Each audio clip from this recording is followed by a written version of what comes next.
Сайн бацхан өргөмөнд сонсогчдоо. Өнөөдрийн манай подкаст үүгээр эхэлж байна.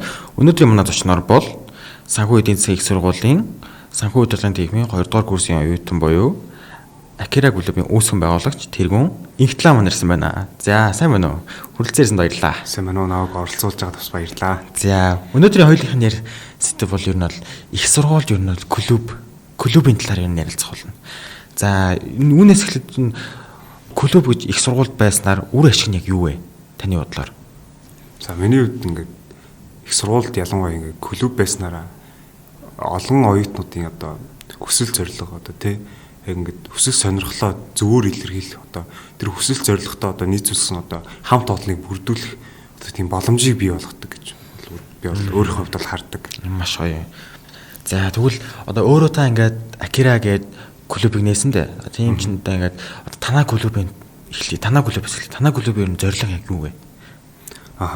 Тийм. Манай клубын зорилго нь болохоор яг санхүүгийн их сургуульд одоо хариалагдж байгаа оюутнуудын хувьд те одоо яг Япон улсад суралцах сонирхолтой эсвэл Япон хэлийг одоо сонирхож сурах мөн төвгээрээ одоо ирээдүйн одоо зорилгот нь уялдаа холбоотой тийм одоо оюутнуудыг одоо тийм нэгтгэн нийлүүлж одоо цаашдах нь ирээдүйн зам үүсэт нь болоо нөлөөлж одоо эрэг нөлөө үзүүлэх тийм зорилготой маш гоё.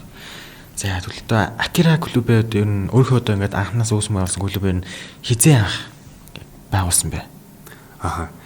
Би болохоор 1-р курсын хаврын семестр болохоор Акира клубыг анх байгуулъя гэдэг одоо санааг бол анх гаргаж ирсэн байгаа. Яг энэ санаа нь бол яаж гарч ирсэн бэ гэхээр би тухайн үед болохоор Япон хэл одоо сурж исэн. Сургалтын сууд гэсэн одоо сургуулаас гадуур тэр үед болохоор би дотроо бол одоо нэг бодол байсан миний хувьд. Тэр нь ямар бодол вэ гэхээр манай сургуульд ингээ Япон хэлний тийм холбоотой клуб ч юм эсвэл тийм сургалт бол төдийлөн байгаагүй. Тэгээд би нэг Япон хэл бас сонирхдаг найзтайгаа хамтраад хоорондоо ярилцж ирсэн яриа байхгүй юу. Тэр яриа нь болохоор ингэж өөрсдөө клуб ингэж хайж ирснаас өөрсдөө клуб байгуулвал яадаг вэ гэсэн тийм санаа сэтэл анх төрж ирсэн. Тэгээд тэрийг анхандаа болохоор тийм одоо нухацтайгаар хүлээж аваагүй зүгээр дам яриа болгож ярьжсэн боловч яг одоо Япон хэлний клуб хэрвээ нээвэл манай сургуульд одоо ингээд оролцох хүсэлтэй оюутнууд байна уу гэдэг тийм судалгаа маягийн зүйл явуулснараа тэрийг бол нухацтай авах чиглэл одоо сэтлэн төрсөн юм аа. Тэгээд тухайн үед болохоор клуб байгуулъя гэд одоо оюутнуудыг нэгтгэж одоо санал хүслийг авахд бол одоо 20 оюутан 20 гаруй оюутан болохоор Япон хэлний клубыг байгуулахын зүйтэй гэж санал нэгдэж байсан. Тэгээд яг Япон хэлний клубыг байгуулах одоо төслийг хэрэгжүүлсэн гэх юм уу? Тэгж анх хэрэгжсэн. Тэгээд тэр Япон хэл анх байгуулсан болохоор 3 сараас эхэлж одоо тэр сэтлэн төрж ирсэн юм. Тэгвэл энэ 1-р курсыг хаврын семестр гэдэг чинь дөнгөж их сургуульд ороод удаагүй ерөөс их сургуульдаас тасаагүй оюутан ингээд айгуу том амбицтай шууд клуб ингээд нээя клубыг ингээд зохион байгуулад ингээд өөрсдөө мэдээж үдирдэг чинь үүсгэн байгуулж байгаа юм чи мэдээж үдирдэг. Одоо тэргүүн болж байгаа тийм ээ. Тийм ч одоо ингээд анх ингээд клуб байгуулахад ингээд саад хүндрэл бэрхшээл да ямар хэцүү юм гарцсан одоо манай сонсогч ч гэсэн ингээд мэдээж ингээд ямархан өөрсдийнхөө ямар нэг сонирхлоор ингээд клуб байгуулахад энэ айгуу хэрэгтэй болж байна. Тэгэхээр та энэ дээр зөвлөөч. Миний хувьд болохоор ингээд мэдээж 1-р шинхэн оюутан тэгээд 2 дахь семестр маань байсан. Тэгээд тухайн үед болохоор клуб гэдэг нь бол нэлийн том ойлголт байсан юм аа. Клуб байгуулна гэдэг чинь өөр бас маш их хариуцлагатай. Тийм одоо энэ нь бол зүгээр нэг одоо найз нөхдийн тийм хүрээлэн мөрөлийн асуудал бол биш байсан. Тэгээд энэ дээр болохоор мэдээж 1-р нь болохоор бичиг цаасны ажил бол аюу их гарсан. Тэгээд одоо миний хувьд энэгээр одоо клуб байгуулахад хамгийн том тулгарчсан асуудал 1-р нь бичиг цаасны асуудал байсан. 2-р нь гэвэл одоо сургуульд хүлээн зөвшөөрлөхийн тулд одоо зорилгоо зөв тодорхойлох хэрэгтэй байсан байна. Клуб одоо нэг бүх одоо ингээд оюутнууд одоо клуб байгуулах сонирхолтой тэр оюутнуудын хувьд болохоор одоо тийм хүссэн клубээ байгуулах боломж байдгүйг ойлгосон. Тэгээд бас та ядаас анхааруулж байна. Тэгээд манай клубд болохоор манай сургуульд хүлээн зөвшөөрөгдөж клуб байгуулалт юм байлээ гэдгийг бол ойлгож авсан. Тэгээд бичиг цаас нь болохоор яг стандартын дагуу хийгдэх ёстой клуб байгуулж байгаа. Тэгээд тэр нь болохоор яг ном журмын дагуу бичигдсэн. Дээрэс нь зорилго нь маш тодорхой. Тэгээд манай сургуультай нийцж явах ёстой тийм шаардлага юм байна. Энэ бичиг цаас нь болохоор дор аяж сар гаруй хугацаанд болохоор одоо анх манай клуб маань 5 оюутнаар үүсгэн байгуулжсэн. 5 одоо үүсгэн байгуулагч гэж одоо бол хэлдэг. Тэгж анх одоо хийж явжсэн байгаа. Тэгвэл одоо ингээд маш удаан хугацаанд тэгээд бүтэн 1 сарын хугацаанд ингээд клубээ байгуулах гээд бичиг цаасдын баримтаа ингээд хөдөлсөд явж хат хамгийн эхлээд ер нь клуб байгуулъя гэдээ манай сонсогчдоос нэг ингээд очиод клуб байгуулахаар бол одоо хинт яг хамгийн түрүүнд очиж хандах вэ? Одоо ингээд бичиг цаас ямар бичиг баримт бүрдүүлэх үү? Хинд хаанд хандах уу? Хинээс зөвлөгөө авах уу гэдэг нэг нь хаанд очиж хандах вэ? Сургалтын албатай юу гэдэг. Миний хувьд болохоор би бас анх яг тийм л байсан. Тэр үед болохоор нөгөө юу клубүүдийн зөвлөлийн дарга гэж хүмүүдэг байхгүй юу? Одоо клубүүдийн одоо хариуцж клуб одоо бүх клубыг хооронд нь удирдах явдаг тийм сургуулаас томилсон тийм гишүүн гэдэг. Одоо тийм дарга хүн. Тэр хүнд хандвал илүү тохиромжтой юм болоо. Яг тэгвэл тэр хүн одоо клубын бүх клубыг одоо хинж үйл ажиллагааны тусалж дэмжлэг үзүүлдэг. Тэр хүн дээр ингээд би бол анх хандж исэн. Тэгээд яг зөв хүн дээр хандсан гэдэг асуулт нь ойлгосон. Сургалтын алба гэхээс илүү яг тэр хүн дээр хандвал зөвөр гэж бодсон. Тэгвэл ер нь одоо ингээд клуб байгуулад одоо ямарваа нэгэн сэдвэр одоо танах ингээд Япон ойлны Акира гэх клуб байгуулсан тийм ээ. Тэгвэл ямарваа нэгэн одоо клуб байгуулад тухайн ингээд мэдээж нэгэнт ингээ байгуулсан клуб дараа нь мэдээж ингээ тодорхой хэмжээний ингээ гишүүдийг элсүүлээд авч байгаа. Үүний дараа хамгийн хэцүү хэсэг нь баг. Мэдээж тэр ингээ цуглуулсан тал талаас цуглуулсан ингээ хүмүүсийг ингээ удирдах явна гэдэг айгүй хэцүү. Энэ дээр одоо ям таны одоо тухайн үеийн бодолтой үзэлсэн аа юу гэсэн бэ? Энэ болохоор маш тийм чухал асуудал. Бас маш их сандрал авчирсан. Яг тэгвэл тухайд би болохоор анх удаа клубын тэргүүн гэж байгаа. Энэ болохоор миний хувьд яг анхны бүх зүйлээсэн клуб гэдэг те яг юм дээрэс нь клубын тэргүүн гэдэг хүн яг ямар байр сууриас хандаж одоо ямар байх ёстой ингээд би бол одоо адилхан л оюутан надад бол илүү дутуу юм байхгүй бүгд л адилхан оюутан гэхдээ би бусдаас илүү манлайлах чадвар шаардчихсан надаас яг клубын тэргүүн гэдэг утгаараа тэгэд би болохоор энэ дээр бол анх одоо ингээд клубын үйл ажиллагаа ороо явж байхад болохоор аюу их сандарч исэн тэгэд яг оюутнууд болохоор яг өөрийнхөө үзэл санааг бол яг ингээд зэгцтэй одоо зүгээр илэрхийлж чадахгүй одоо ингээд санарч муурах юм эсвэл яг чухал зүйлээс орхигдуулаад нэг тиймэрхүү асуудал гарч ирсэн. Тэгвэл одоо ингээд мэдээж клубээ байгуулсан ингээд тэр одоо тал талаас ирсэн оюутнуудыг бүгдийг ингээд нэг үзэл санааны доор ингээд нэг хамт олон баг болгож байгаа тийм ээ. Тийм нэг ингээд дундаа ороод найзуулна дундаар нэг ярьдэн штэ. Тийм найзлууд аюут ингээд хамтдаа ингээд цагийг өнгөрөөхөд ингээд үйл ажиллагаа зохион байгуулах ч юм уу. Тиймэрхүү юм хамгийн анх яг танаа клуб яг юу хийжсэн бэ?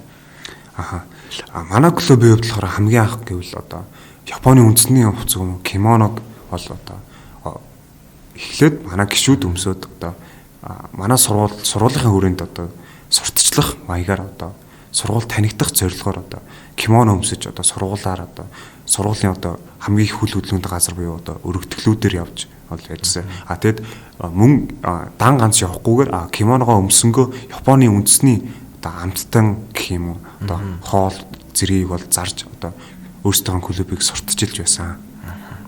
Тэгвэл мэдээж ингээд клуб байгуулалт хамгийн анх мэдээж гишүүд хэрэгтэй шүү дээ. Тэр гишүүд нь одоо нийт одоо манай сургуульд байгаа нийт маш олон клуб байгаа шүү дээ. Тэр одоо олон клубын дунджаар ер нь хамгийн анх клуб дөнгөж байгуулагдаад хэдэн гишүүн ер нь нэлсдэг гэж бай. Тань энэ талаар мэдж байгаа юм бол байгуулав. Ер нь бол энэ яг клубийн чиглэлээс бол хамаардаг юм шиг байлээ миний бодлоор.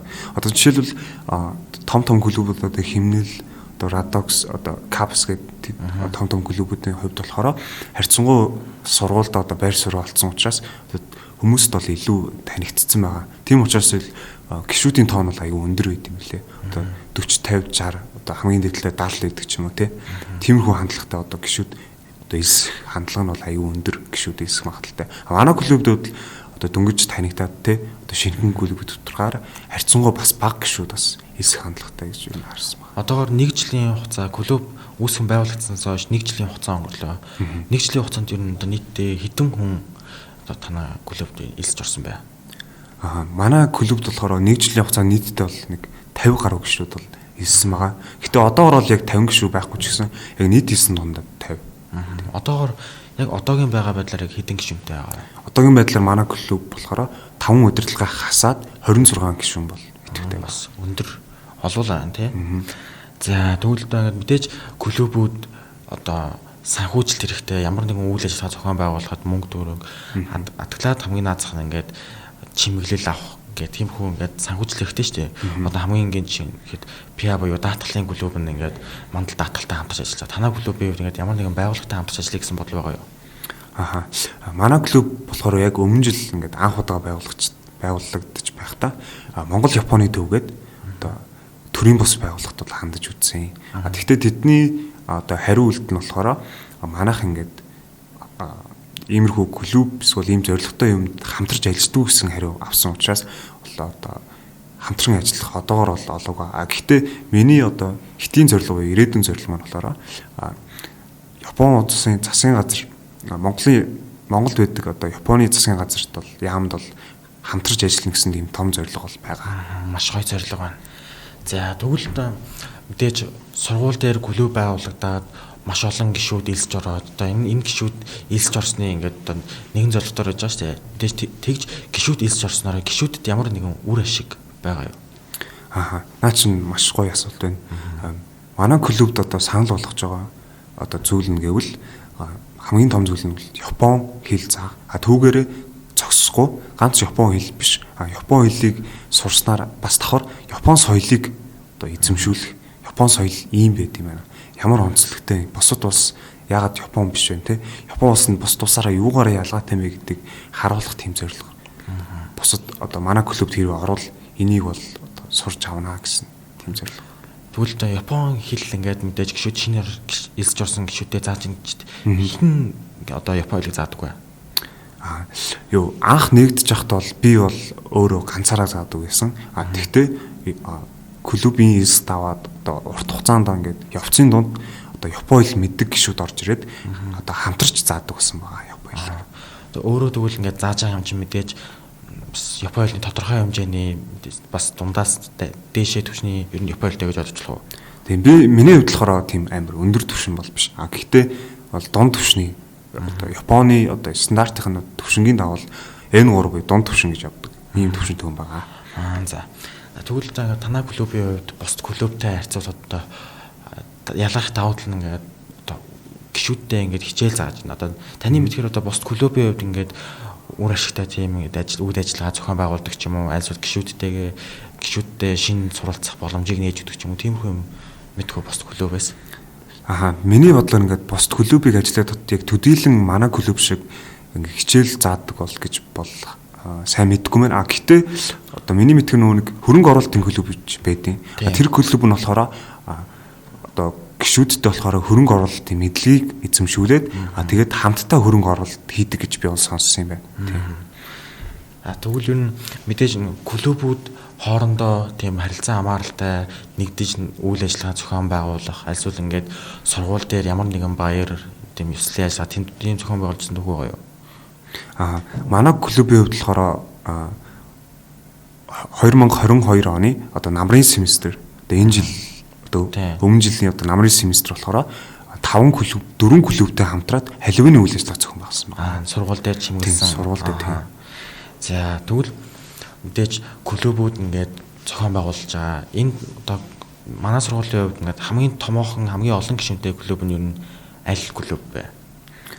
Миний бодлоор химнэл Радокс юм болов гэж бодож байна. Яг л манай сургуульд бол аль хэдийн маш удаан оршин тогтнож байгаа клубүүд дээрээс нь нэлээд нэр хүндтэй оюутнуудын дунд ч гэсэн бас нэлээд хүндлэлийг хүлээсэн клуб гэж бас хардаг байна. Тэгвэл эдгээр ингээд томоохон олон гишүүнтэй клуб нь одоо ингээд тэр клубүүдийг зохицуулдаг, удирддаг нэг хүн байдаг гэсэн шүү дээ. Тэр хүн одоо тэр клубүүдээс сонгогдгоо, сургуулиудаас сонгогдгоо. Тэр одоо клубүүдийн удирдлага гэж одоо ярьдаг. Тэр хүн нь болохоор нэг клубээс одоо итгэмжлэгдсэн гишүүн гэж одоо дундаасаа гаргаж ирдэг. Тэр гишүүд нь болохоор хурал явуулдаг. Тэр хүн нь болохоор клубын зөвлөлийн дарга гэж хүн байгаа. Тэр хүнийг болохоор клубийн итгэмжлсэн гишүүнээр сонгодог байгаа. Зөв. За тэгвэл энэ мэдээж клубүүд үйл ажиллагаа зохион байгууллаа. Мэдээж оюутнуудаа үр ашигтай ингээд хичээл зааж ийн тодорхой хэмжээний тухайн өөрсдийнхөө үзлснаагаараа ингээд мэдлэг боловсрол олгож ийн. Үүнээс гадна ингээд бусад одоо нийгэм тустай ажил ч юм уу тиймэрхүү юм хийдгүү клубүүд. Миний мэдгээр болохоор нөгөө нэг Улаан Загалмайн клуб гэж манай сургуульд байдаг. Тэд нар болохоор яг Улаан Загалмайн нийгэмлэгт одоо шууд хамааралтай хамтарч ажилладаг клуб юм байлээ. Тэгэд хөвчлэн клубийнхаа гишүүдээр одоо хамтдаа одоо нийгмийн одоо зорилтод бүлэг гэж хэлдэг хүмүүс одоо тэр одоо хүрээлэлд оршиж байгаа хүмүүст бол тусламжийн аян бас ихээр явуулдаг гэж сонссон. Маш гоё.